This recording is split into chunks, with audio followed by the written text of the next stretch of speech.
রোজকার একঘেয়ে ভেন্ডি ভাজি বা চচ্চড়ি বাদ দিন। আজ আপনাদেরকে দেখাবো সম্পূর্ণ অন্যরকম এক ইউনিক রেসিপি, যা গরম ভাতের সাথে অমৃত লাগবে। স্কিপ না করে পুরো ভিডিওটা দেখুন, কারণ সিক্রেট মশলাটা কিন্তু একটু পরেই বলছি।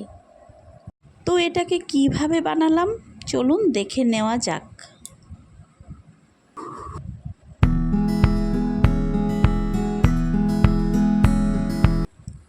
নমস্কার বন্ধুরা, আমি পুষ্পাঞ্জলি রান্নাবাটি চ্যানেলে আপনাদেরকে স্বাগতম। আমি আজকে যেই ভেন্ডি রেসিপিটা নিয়ে আসলাম তার জন্য আমি এখানে কিছু তিল নিয়েছি, আর কিছু পেঁয়াজ কুচি করে রেখেছি, আর কিছু কাঁচা লঙ্কা নিয়েছি।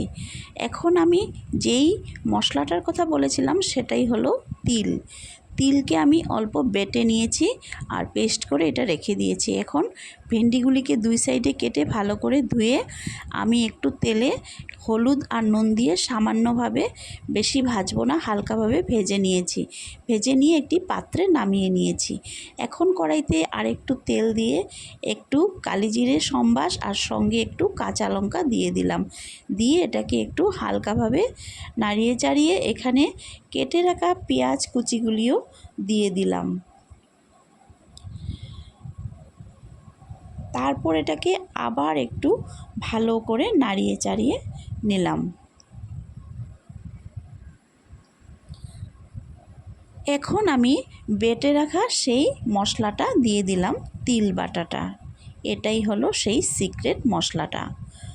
তারপর আমি পরিমাণ মতো হলুদ গুঁড়ো, লঙ্কা গুঁড়ো আর কালারের জন্য একটু কাশ্মীরি লঙ্কার গুঁড়ো দিয়ে দিলাম। অনেক রকম ভেন্ডি খেয়েছেন, একবার তিল বাটা দিয়ে খেয়ে দেখবেন, এটাও অনেক টেস্ট কিন্তু বন্ধুরা। তারপর পরিমাণ মতো একটু নুন দিয়ে দিলাম, দিয়ে এটাকে ভালো করে নাড়িয়ে চাড়িয়ে মিশিয়ে নিলাম এইভাবে। তারপর যখন মিশে যাবে তখন আমি এখানে একটু জিরে গুঁড়ো দিয়ে দিলাম।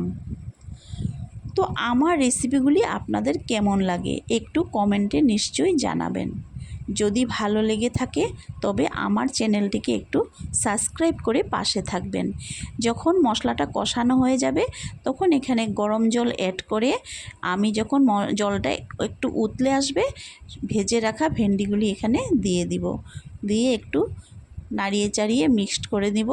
আর যখন এভাবে উতলে উঠবে তখন মোটামুটি আমার ভেন্ডিটা হয়ে যাবে। দেখুন, দেখতে কিন্তু খুব সুন্দর হয়েছে। আর এখানে একটু কাঁচা লঙ্কা দিয়ে দিব। বন্ধুরা, আমি কিন্তু অনেক সহজ রেসিপি আপনাদের সামনে নিয়ে আসি, যাতে সবাই এটাকে বানাতে পারে। তো আপনাদের কেমন লাগে একটু নিশ্চয়ই আমাকে জানাবেন, আর একটু লাইক কমেন্ট শেয়ার করে আমার পাশে থাকবেন।